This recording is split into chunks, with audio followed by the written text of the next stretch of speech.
There's a number of ways I could take this. I mean, firstly, yeah, Russia has a demographic problem, but all of Eastern Europe does, all of the Soviet Union including states did. Ukraine. Yes. So to put so much emphasis on depopulation or demographic decline, do you not think is a bit of a moot point? Because all No, countries the are Russians failing certainly to don't reach see it that way, and that's really what matters here. One of the problems we've always had in the West versus the Russians is we always see them as technologically inferior, culturally barbaric, and wildly inefficient. And maybe that's all true. It doesn't stop the fact that they've been a dominant force in Europe for 350 years. Well, I don't think any of those things. I think that there's a lot of just sort of Russophobia, perhaps for understandable reasons, but coming from the country partially, I can tell you the Russians have been incredibly important for technological advancements. The space race was between the Soviets and the Americans.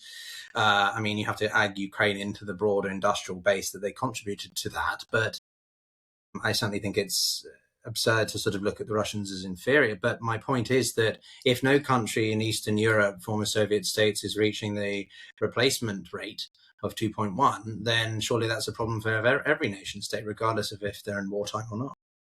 Well, remember, we're all really fighting for time here. Who goes first really matters to history. The Russians, unfortunately, we have not had good data from them since about 2006, but that's when they stopped collecting the data that might allow us to get a good picture. They're probably looking at a situation similar to Ukraine, which does have better data, and that suggests there just aren't going to be enough people under age 40 to function in the way they're functioning now within 20 years. Yeah, well, I think that the Russians, the latest estimates is about 1.5, and for Ukraine it's about 1.3. In Hungary it's like 1.1. It's even worse than Italy now, I would argue that the Russian data is 100% made up, and it's nowhere near that positive. So what do you think it is? Less than 1? That's the problem. There is no data. The Russians got a last look in 2006, didn't like what they saw, and they just stopped collecting. So we just don't know. But if you look at the official data, according to the Russians, there was this massive baby boom, almost a doubling of the birth rate in the 2000s. And that's just asinine. That's never happened in human history.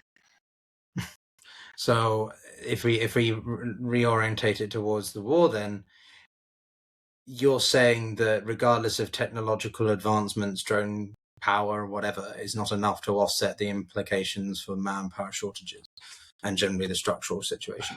I'm hesitant to say it that clearly because the rules of the game have changed so many times in this war already, most notably in the last 6 months.